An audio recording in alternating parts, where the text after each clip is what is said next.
You just want to go to executive session? All right. Good afternoon, everybody. Thank y'all for being here. Madam Clerk, I call this meeting to order. I think we have a quorum. Madam Attorney? Yes, sir. Microphone.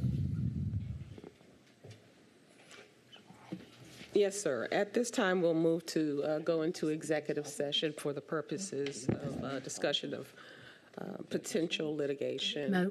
Motion to approve. Were there other just pending and potential litigation? Is that it? That I'm aware of, yes.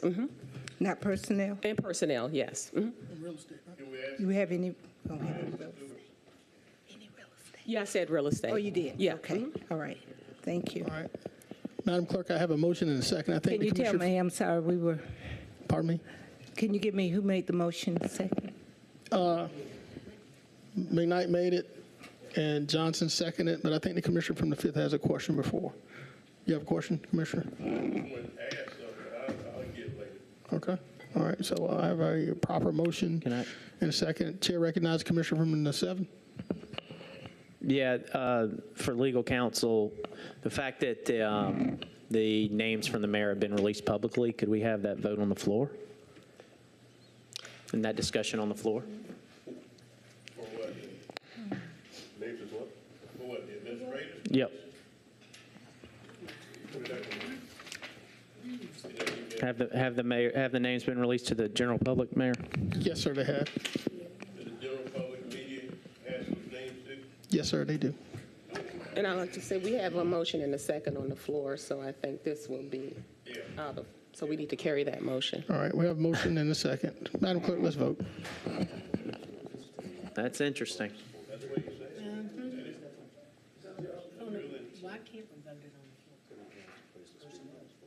the floor? We're voting. For the record, I tried to have the conversation.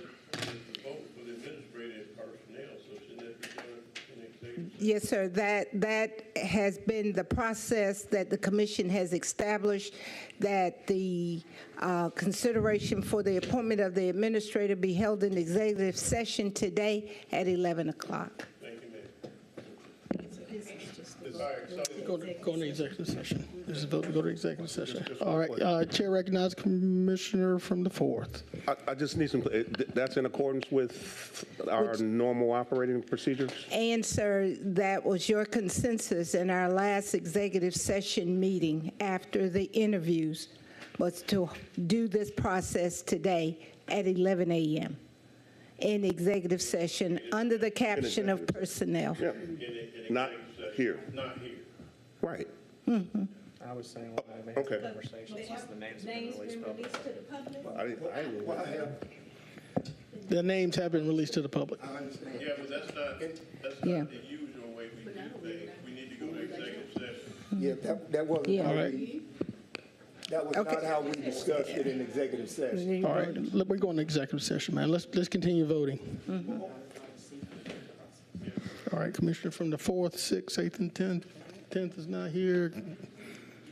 The 8th is not here. He's not Mr. here. Lewis and Mr. Mason The motion on the floor is to is to go to into executive session. I just needed to know what I Okay. was voting. You got it. All right.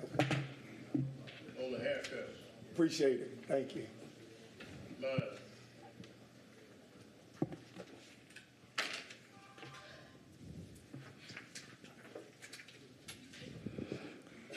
That motion carries with Mr. Garrett and Mr. Guilfoyle out. Thank you, madam. We're now in executive session.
Madam Clerk Turner Brown, we ready?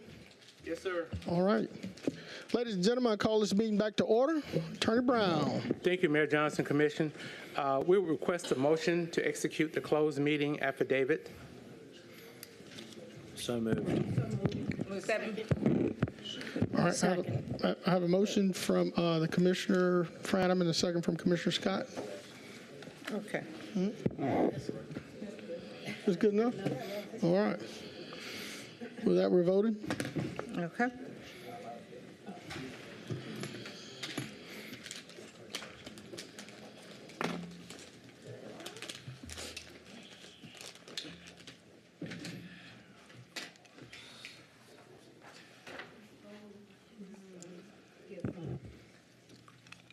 Mr. Bobby Williams, please. All right, appreciate it. Mr. Garrett and Mr. Mason, okay. That motion carries with Mr. Mason and Mr. Garrett out. Thank you, Madam Clerk. Attorney Brown, are there any motions as a result of our executive session? Mayor Davis. We will request a motion. Oh, excuse me. Mayor Garnett L. Johnson. Okay. And Commissioners. We will request a motion to adopt a resolution authorizing settlement of all claims by Lyndon Carr in the aggregate amount of $10,000. There's a motion. Is there a second? Second. There's a second from the Commissioner from the 9th. I think she chimed in for the Commissioner from the 5th. Seeing no other colleagues in the queue, we're voting.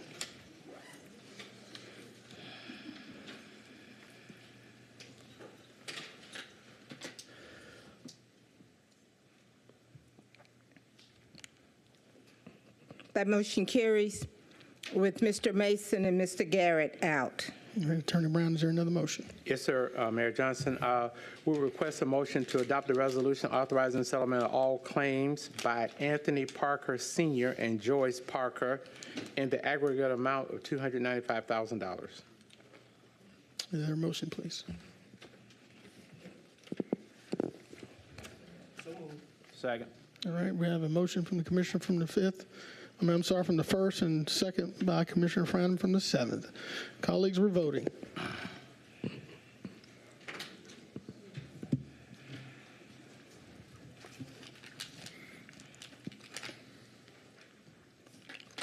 That motion carries with Mr. Mason and Mr. Garrett out. All right, Attorney Brown. Mayor Johnson, we will request a motion to adopt an amended resolution authorizing settlement of all claims by Betty Wells in the total amount of $41,797. All right. There's a motion from the Commissioner from the 9th. Second from the Commissioner from the 1st. And we're voting.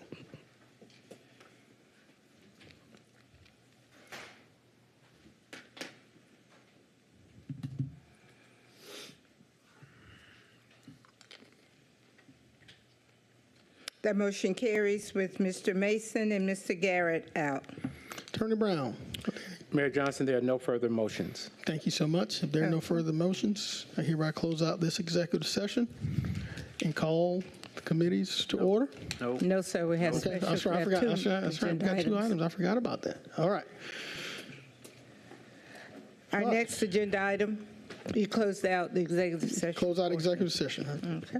All right. Item number 3 on our special call meeting, motion to rescind the Super Bowl Sunday on February the 11th, 2024 for Sunday alcohol sales and change it to Cinco de Mayo on May 5th, 2024 as the designated day for 2024. All right. Chair recognizes Commissioner Sean Franham.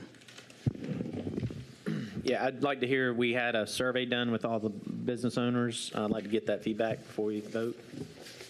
Yes, Mr. Mayor, Commissioners. Survey was sent out to 61.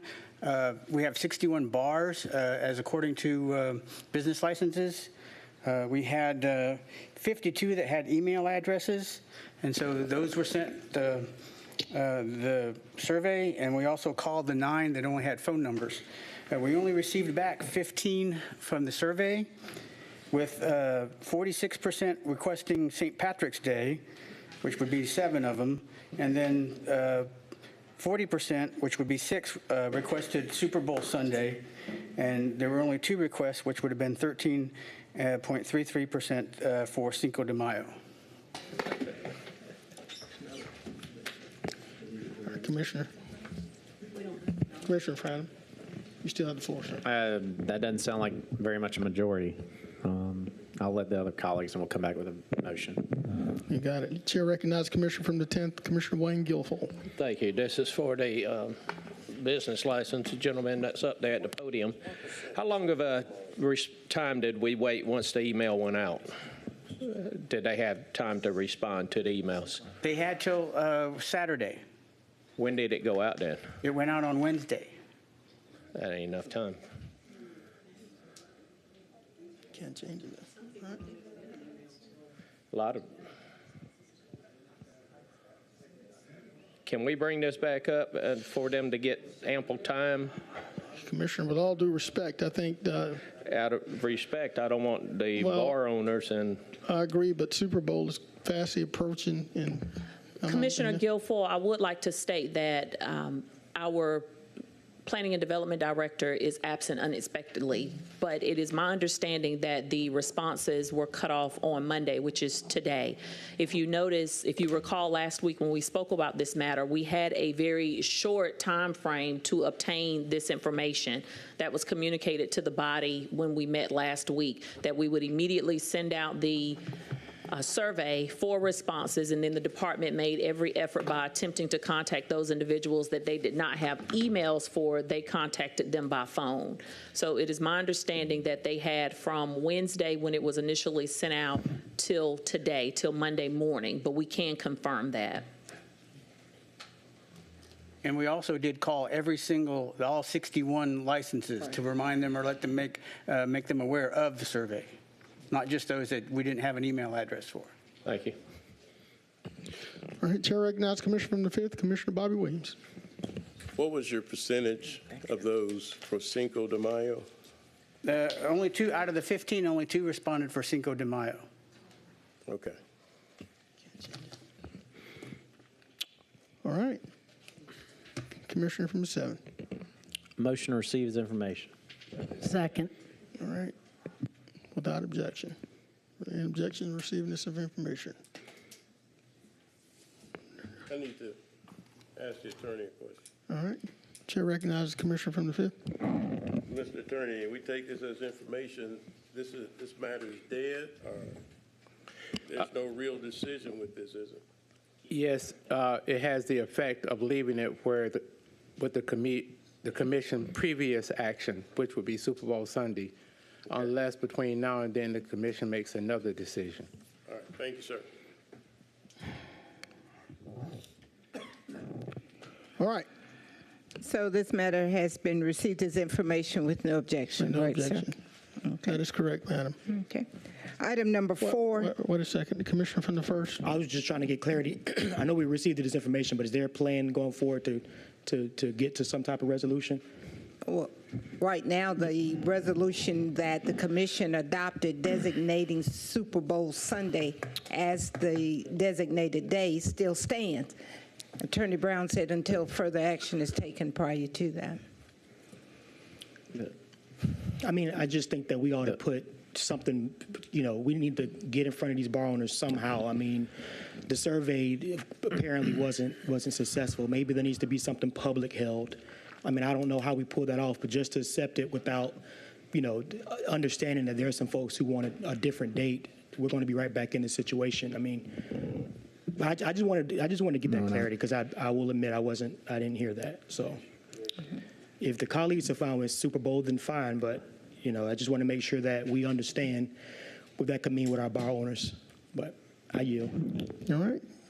Commissioner from the 7th, you have the floor, sir. Yes, sir. Thank you. Well, I mean, the thing is that I guess we didn't get the feedback from the bar owners to make the change today. That was evident by the number of responses. Mm-hmm. So that's kind of the reason I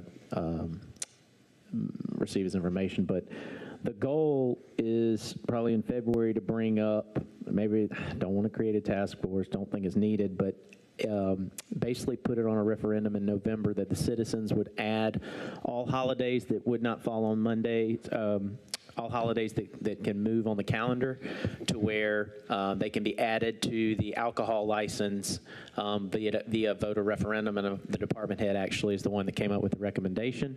And so when she's back, we'll start to have that discussion in February to where we hopefully can get it on a referendum, and this will never happen again in future years. Thank you, Commissioner. Madam Clerk? Takes us to item number 4, is to ratify the rescheduling of the Tuesday, January 9th, 2024 regular special call and committee meetings to Monday, January 8th, 2024. So moved. We have a motion and a proper second. You have that, Madam Clerk? Yes, sir. All right, we're voting.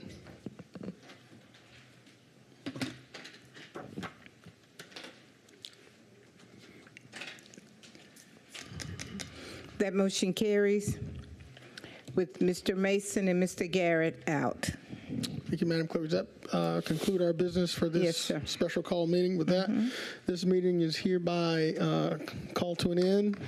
Chair recognizes the Public Services Chairman Committee. Thank you, Mr. Mayor. I'd like to call Public Services to order.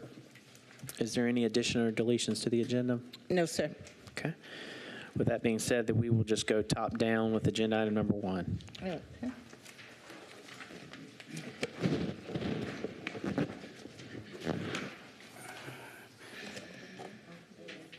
Item number 1 is a new location, application AN 24-1, a request by Jacqueline V. Stevenson for a retail packaged beer and wine license to be used in connection with Family Dollar number 21674, located at 2510 Tobacco Road. Okay. Does anyone object to this alcohol petition? None noted. Is the applicant here? I do not see it. Just to make the commission aware that, we did send that, we did give them a call and let them know that the meeting date had been changed. So Yes, so can we forward this one to the full commission then, based on yes. that? Number 2, Number two. without objection, I guess. A Okay, new that would be from the committee. Okay. a beer and wine license, a new location, AN 24. Oh, I'm sorry. Number 2 is a new ownership, existing location, AN 24-2, a request by Jason K. Shepard for an on-premise consumption liquor, beer, and wine license to be used in connection with the Fishbowl Lounge located at 2248 Lumpkin Road. There will be dance, planning and development, and Sheriff's Office have recommended approval. Is any objectors to this alcohol petition before us? None noted. Mr. Shepard, please state your name and address for the record. Jason Into the Shepard. mic. Jason Shepard. And it's, my home address would be 3451 Wayside Drive, 30906. Thank you. Can I get a motion from the colleagues? Got a motion and a second. Voting. Chairman? Yep. I have a question. Sure. Yes, sir. Commissioner. Mr. Shepard, only question is, what size peacoat do you wear?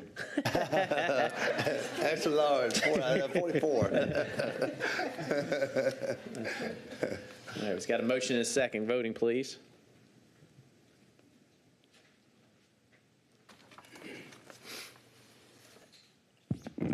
Mr. Chairman. Oh, sorry.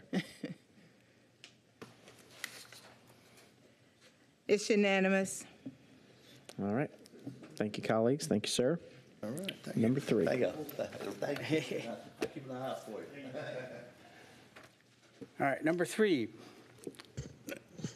is a new ownership from an existing location requested by Lanelle Demons for an on-premise consumption beer and wine license to be used in connection with Chuck E. Cheese located at 3435 Roxborough Road. There will be Sunday sales and kids arcade. Planning and Development and Sheriff's Office recommended approval. Please state your name and address for the record. My name is Lanelle Demons, and my address is 1112 Cedar Street, Augusta, Georgia, 30901. See objectors to this alcohol petition before us? None noted. Oh, I'm sorry. One. Is there one? Okay. One in the back. Okay, we're good. All right. Is she an objector, Mr. Yep. Chairman? Okay. Yeah, okay. One objector. Okay. She doesn't need to speak, right? No. No, you don't have to speak, ma'am. You're good. All right, can I get a motion, please? Can I get a second? Yes, sir. I'll second, but I believe she had a question. She had a question? Yes, sir. Okay, okay. If there was going to be serving alcohol inside of Chuck E. Cheese, I believe it was. It's always inside, is it not? Yes, it is. The alcohol is served inside Chuck E. Cheese. No, it's beer and wine. Beer and wine, and that's, y'all been, Right, this is a new owner of an existing location. yeah, they've been doing it before, Yes. correct? Yes, that's what I thought. Okay, yeah. Okay, so we got a motion and a second. Voting, please. Thank you, Mr. Chairman. Absolutely.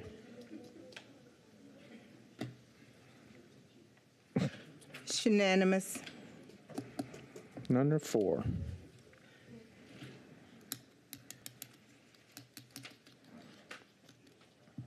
Okay, item number 4. A request by Katrina E. Anderson for a massage operator's license to be used in connection with a Beyond Body Massage located at 1835 Central Avenue. Planning and Development and Sheriff's Office have recommended approval. Please state your name and address for the record. Katrina Anderson. My address is 529 Goldman Street, North Augusta, South Carolina, 29841. Does anybody object to this license? None noted. Can I get a motion, please? Motion to approve. Got a motion and a second. Voting, please.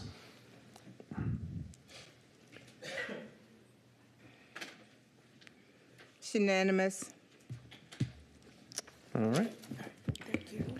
All those petitions, you are good. You're free to leave, and you'll be on the agenda next week. All right, thank you. Agenda item number 5.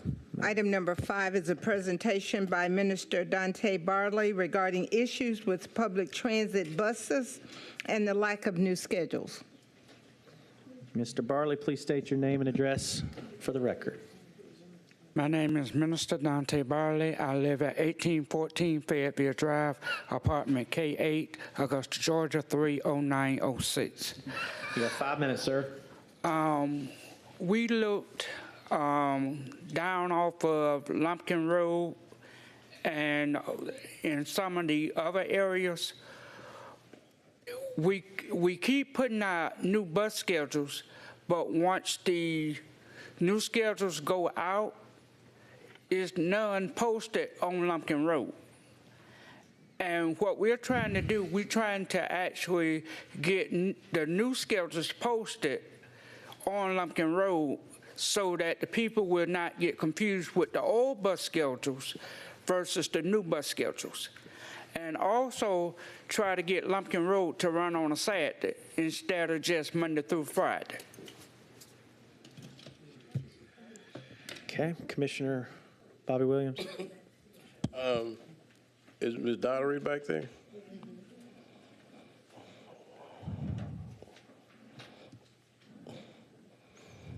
And Ms. Dottery, I was just going to ask you to give him an answer where he can find posted bus schedules or what you can do for him, or maybe you all need to meet, but I think it's just something simple that can be solved with the conversation. You can't cough in here now. Sorry, I'm sir. just joking. Go ahead. I would love to have a conversation one-on-one with Mr. Bartlett, because I know that we did make changes to the Lumpkin Road route, but that was just so we could have better connections with the other buses. So I would love to sit down and talk with you about this so we can solve this issue and get you some schedules. Thank you, Ms. Dottery. Okay, is that going to be good? Now, you need to run over there and tackle her before she sits back down. And Please don't tackle her. get her number enough and what today. have you. Had enough today. And or a time you can go sit down with her, okay? Okay. All right. Can I receive this as information without objection?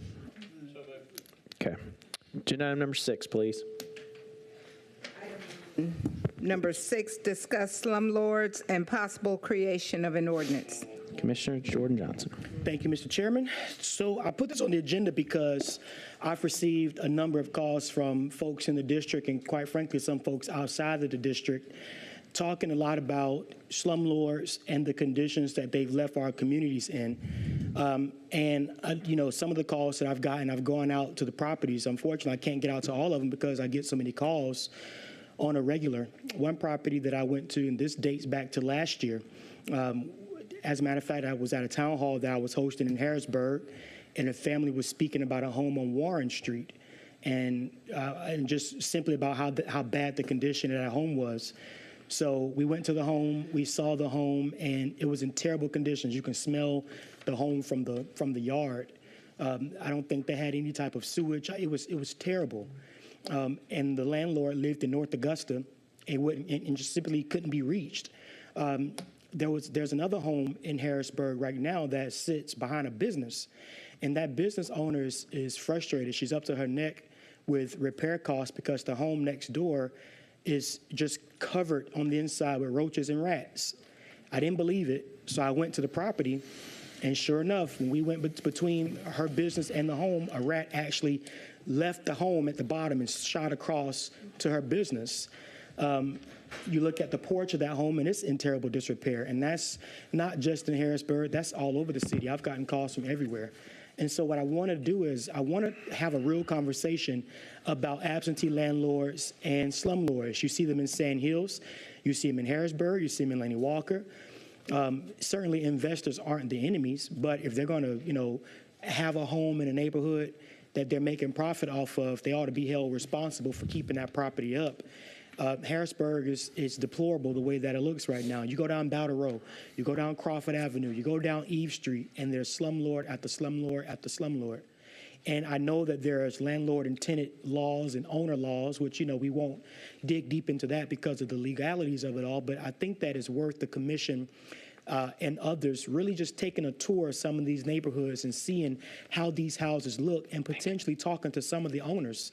And what's most heartbreaking about it to me is that some of these owners are elderly people, not owners, some of these tenants are elderly individuals. They're folks who are on fixed incomes who, if they could afford to live somewhere else, they probably would.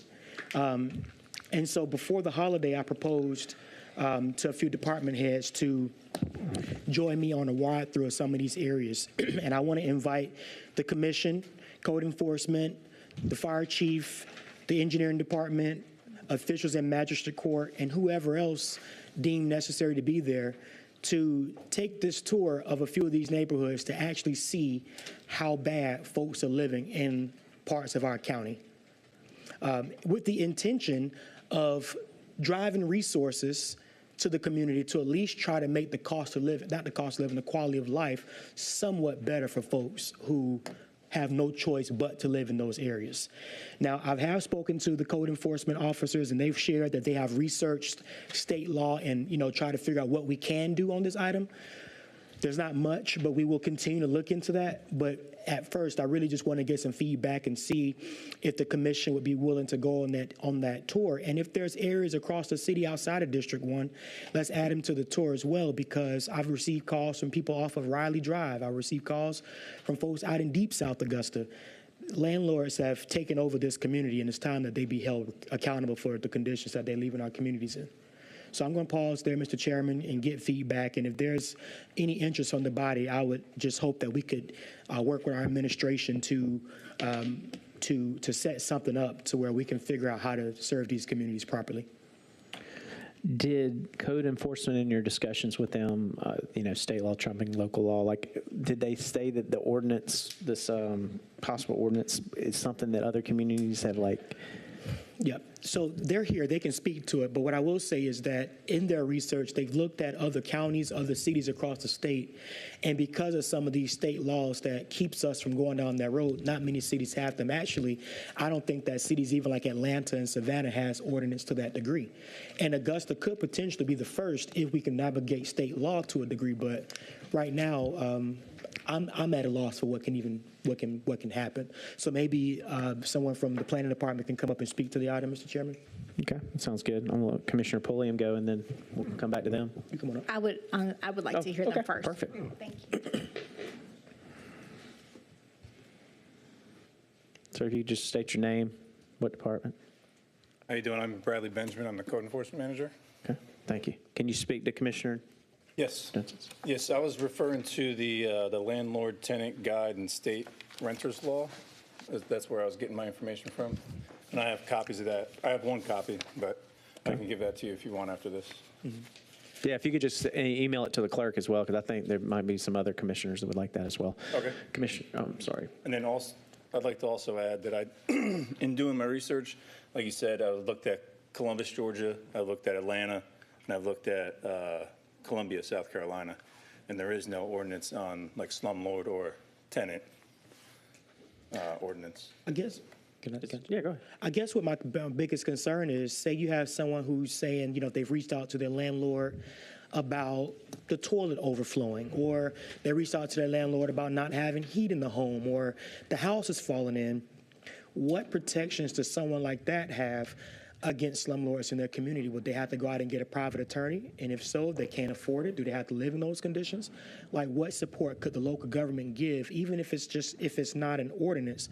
What support or what initiatives could we take, right, to help support folks who would have a dead end? In reference to being legal and? Yes. Would that be your link? Like, what could we do that aligns with state law to help people who are living in adverse conditions? Well, we would receive that complaint and then conduct an inspection on the code enforcement side, and then hold the homeowner accountable in that route. Mm-hmm. But getting in between disputes between landlord and tenant, I don't know how code enforcement could do that. Okay. And say we reach out say we get in contact with the owner of the property and say, hey, your home is in disrepair, we've received a complaint, and then they don't do anything about it. Does the city have any type of what type of ramifications can we enact for that homeowner? We can hold them accountable through serving citations, but that's I think the hurdle we fall into, like you said, is the absentee landlords that don't live locally. That's the issue that we run into. Okay. I'll yield to my colleague from the second. Commissioner Pulliam? Thank you so much. I am in total agreement as far as we need to take a tour, those that want to go, because I have several in my district as well. I did early on in my commissioner career, so last year, I did have I started some conversations with some of our state legislators and our state representatives about this and what laws could be put in place. And I was told that it was at the state level that some changes need to be made. So how do we lobby for that? Yeah. What does that look like? Because even if the person lives in a neighboring county, like if they're in Columbia County and they own property in Richmond, it's not too much you can do because they're in another county. And so something needs to be done about it, because you do have people, as Commissioner Johnson stated, that they have nowhere else to go. So they don't have any other options. And the next option is being homeless. So something definitely needs to be done. So I'm on board with what we can do to try to get this moving forward. Okay. Thank you. Absolutely. Commissioner Scott? Thank you, Mr. Chairman. I would like to just chime in. Commissioner Johnson, we have not only slumlords, but we have nuisance areas that the landlords do not stay in the area, yep. But we call the police, they'll come, and the people would leave, but they come right away. So if we are looking at doing an ordinance or updating it, I think we should also put in there something about nuisance communities as well. Agreed. Kind of like what you have in like Glendale and other places where the sheriff's office are coming to their very best job to clear out nuisances, but folks come. Absolutely. I received a tip. I'm gonna be honest. Somebody just sent me a message and asked us, could we look into Cook County? Cook County is in a different state, of course. That's in Illinois, but apparently they have, and I know it's probably varying based off of the state law there. But could we look into that and see if Augusta could potentially, just look into that direction? What was the state? Cook County. I believe that's in Illinois. Illinois? Yeah, Illinois. But the problem that we have is that our communities have been just taken over by some of these chronic nuisances and abandoned properties, and it's time that we really get a hold of that. So Mr. Chairman, if I could, can I suggest some type of tour that the administrator work with those departments that we listed to get some type of tour schedule, and that if any commissioners are interested in joining that they just communicate what specific area to the administrator so we can get that organized? Okay. What time frame you want to put on that? I'll leave that to the administrator's guidance. Okay. Thank you, sir. Commissioner Guilfoyle. Thank you, Mr. Chairman. I guess this is for the code enforcement gentleman. Do we have, I appreciate Commissioner Johnson putting this up and the good discussion that's been going on with this. We have different issues that came up on the floor about ordinance, and come to find out, after months transpire, the staff would go, oh, we did have an ordinance in place. Is there an ordinance in place already in our book for slumlords? The only thing that would cover that would be the repeat offender. Okay. And as far as our attorney, because that's usually coming back and saying it's against the law, constitutional rights, et cetera. Attorney Brown, is there anything that stops us from moving forward on creating a ordinance? Commissioner Guilfoyle, an ordinance can be created, but what it can consist of is the limitation. The problem you have is that when a state addresses an area, political subdivisions cannot regulate that area in any way that contradicts the state's limitation. And that area is, to a large extent, preempted.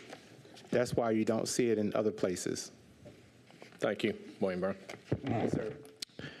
All right. So can I get a motion to task the administrator to get the department heads together and to create a tour within the next 60 days? Second. Got a motion and a second. Voting, please.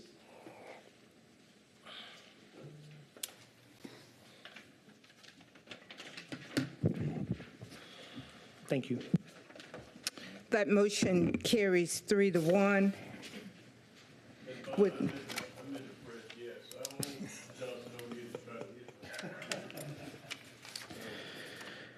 it's okay with the committee? That's fine. Okay, it's unanimous. He didn't make the motion, so. Okay. Agenda item number 7, can I get a motion to approve? Got a motion second to approve the minutes from the 28th meeting. Voting, please.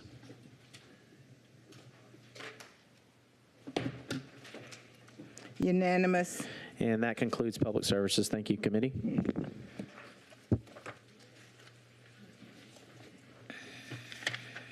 Good afternoon.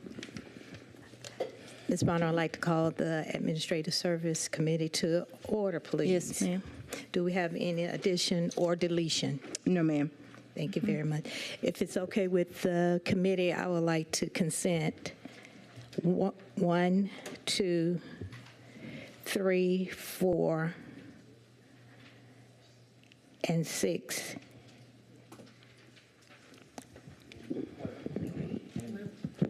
Five, you're going to move to the next. And I'm going to move number 5 to the next. I can do it part of it. Hold on one second. Do we want to move to the full, or we want to? I think it's committee discussion, probably.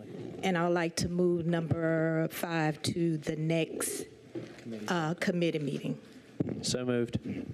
Okay, we'll add that to the consent as well. Yes. Okay. Second, but I have a question on number 1. I don't mind leaving it on consent. I just have a question on it. And I can ask it now, Madam Chair, if you don't mind. Yes, ma'am. Yes, ma'am. He would need to get that question answered prior to voting on the consent, if you want to leave it on the consent. Yes, sir. Ms. Dawes, you know what the question is, where we're going to find, where the money coming from for number one? And is it budgeted already, or is this new money? Turn your mic on, please. Oh, we got to come out. I'm coming out. The $45,620 is allocated in SPLOST. You good? Voting, Ms. Bonner.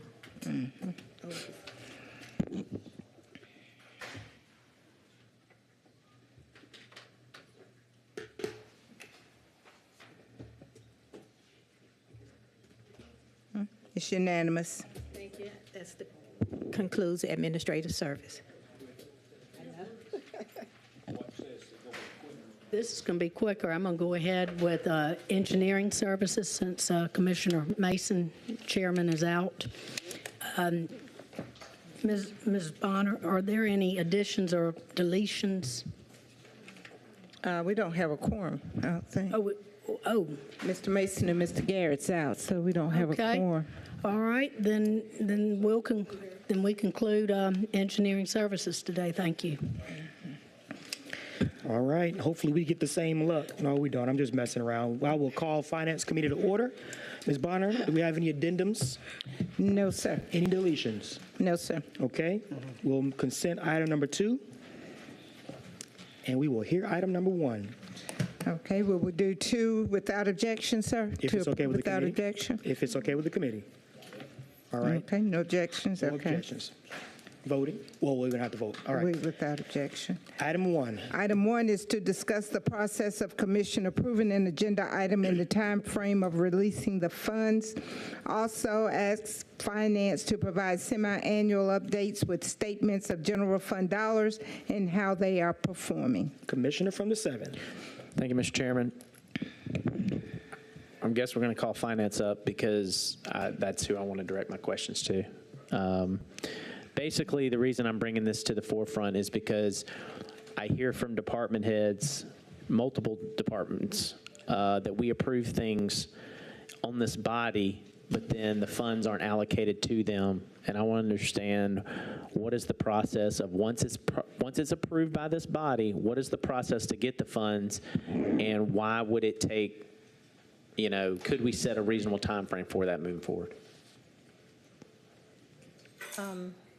In general, when the body takes an action, we wait for an approval letter, which typically comes in within a week or so, just stating succinctly what the action of the governing body was, and then we set up the budget for it. Now, if there are additional documents such as an MOU or a contract that is a part of the action that needs to be associated with that, then of course we have to wait for those documents as well.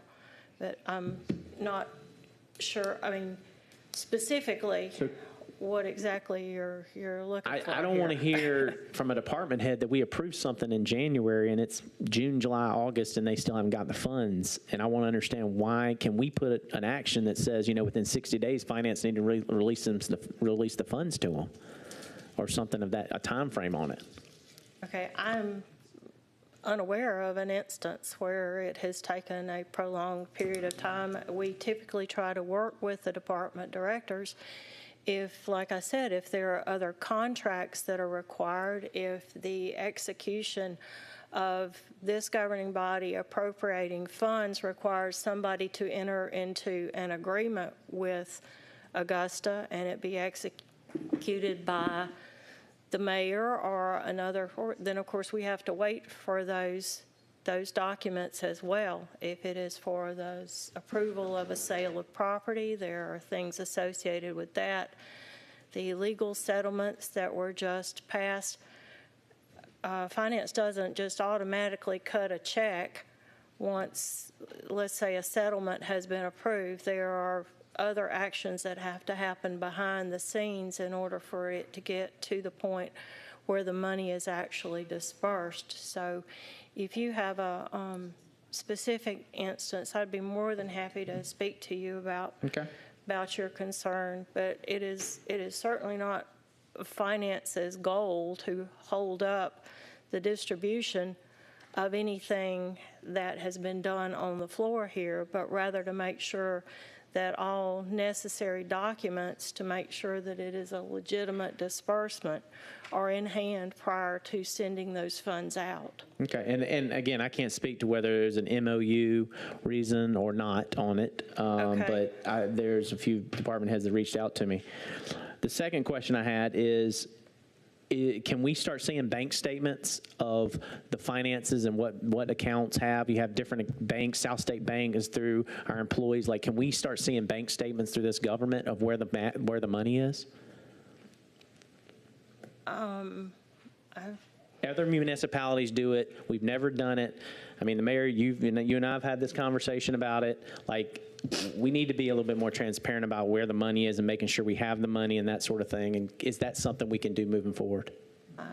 I can work to make that happen. Now, do you want the bank statements from the elected officials as well that are under the same taxpayer I think anything's fair game. I mean, the people need to see where the money is. I'm just asking because I don't have those. I have to request those from those elected officials. So it can. Again, if that's the will of the body, yes, sir, I can certainly make that happen. Well, I'm going to let the colleagues, there's other colleagues probably want to bring this up, but I just think this is something that we need to look at and just do a more transparent way of showing where the money is. And, you know, sometimes there was a SPLOST discussion as well about, you know, the SPLOST are ahead, but then the Newman Tennis Center didn't get done, and it was, you know, if, ands, or buts. And I just think, like, we just need to do a better job of this body up here being transparent about when the money's coming, what we have, and really, like, be transparent about what we have, as opposed to, in my mind, like, we'll get to it when we get to it, or we got to go over here to do this, and then we're going over here to do this. And it just doesn't feel like it's very fluent. So I'm going to yield, Mr. Chairman, but I wanted to have this conversation on the floor. Yeah, so let's get the administrator to chime in. Administrator Dowse. Thank you, Commissioner. Commissioner Franum, I wanted to know more about what information are you seeking, because a quarterly report that would be that would provide you with the details versus the level of detail that you would receive from a bank statement. Keep in mind that a bank statement would give you a check number, and an amount. It would not be very clear. And so if the finance department could work to put together a quarterly report and present that to you on a quarterly basis, or even if you wanted something monthly, that could suffice as the additional level of detail and the transparency that you're seeking, something that would be in a usable format, one that would be of value versus the bank statements. That would be a suggestion of mine. That's number one. And number two, I wanted to let the body know that I have not received any concerns from any department heads regarding them not receiving funding in a timely fashion. And so I would encourage department heads, as I always do, if they're having problems regarding administrative delays, please let my office know so we can assist in that matter. And I'll also add to that I believe we made a motion some time ago to provide either a monthly or quarterly finance report, and we were getting those. Quarterly. Yeah, so that wasn't something that we haven't been getting. Maybe we need to get back to that. So I can support that. As far as the actual bank statements, I'll reserve my opinion for later. But I think getting back to those quarterly or even monthly, I don't care, having those reports put before the Finance Committee is going to be important. Yeah, and I don't understand why department heads won't come to the administrator. If you're a department head and you have issues, come to the administrator. Let's not make this more difficult than what it has to be. I'll recognize Commissioner from the 5th. But I can unrecognize you. Unrecognized. I can go along with what Commissioner Guilfoyle said. At the same time, I think I have the same reservation as the administrator and Commissioner Johnson, that I think we need to, before we just jump off that edge, we need to come up with something and then maybe bring it back before we start just releasing stuff. I'm not sure exactly if bank statements are what we need. Maybe, like Mr. Johnson said, maybe a quarterly report or something that specifically speaks to what Mr. Franham is talking about or what have you. But so I think I don't think we just need to jump off the edge of the world with bank statements or what have you. Maybe, like you said, a quarterly report or some way, shape, form, or fashion. But I think we need to narrow it down. If we need a motion, I'll come back and make a motion. I'm sorry, I'm not on the finance. I was getting ready to tell you. I was waiting to tell you. But I recognize Mayor Johnson. Thank you, Mr. Chairman. I echo the sentiments, one, for the taxpayer, in that, we owe it to him that at least quarterly we should have either quarter or biannually some statement of the health of this government. We do it quarterly with the Pension Review Committee. And as I understand, if those reports used to be done quarterly, it'd be great information for us to have so that we could report back to the constituents. But it's their dollars. We owe it to them to be able to report back what we have, what's on deposit. And I think that's operating in the most transparent manner possible. So that's what I would be in favor of. Thank you, Mr. Chairman. Thank you, Mr. Mayor. Commissioner from the 9th, Commissioner Scott. Mr. Chairman, I make a motion that we go back to receiving the quarterly reports, as you previously said, and see if that's what we need to get what we want, Commissioner Franham. And let's see how that works, and then we'll go forward. So I motion to ask Ms. Williams to make sure that we start getting the month reports again. Okay, there's a motion. Is there a second? Quarterly, I'm sorry. Quarterly reports. Is there a second? There's a second from the gentleman from the 10th. Voting, Ms. Bonner.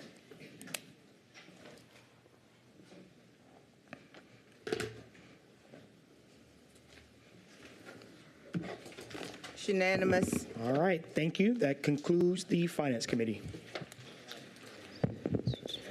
Okay, back again with Public Safety Committee, but unfortunately, this is going to be quickly. This is going to be quick. We don't have a quorum, Mrs. Bonner, so. Yes, ma'am. All the items will be forwarded to the full commission. Oh, okay. Well, then, thank you. That concludes Public Safety.